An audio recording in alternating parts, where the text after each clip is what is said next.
Most people see an empty soda can. I see a scientific investigation.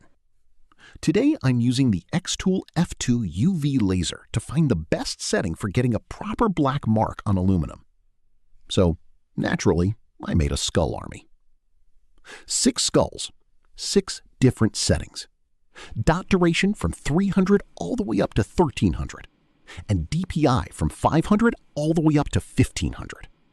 Because apparently I now test cans like I work for NASA.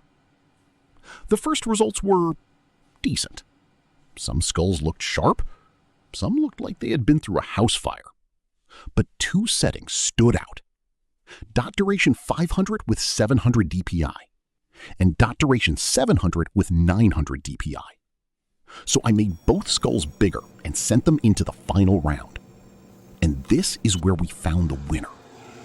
Dot duration 700, DPI 900. That gave me the darkest, cleanest black mark on the aluminum can.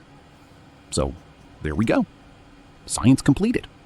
Can ruined, tech hoarder satisfied.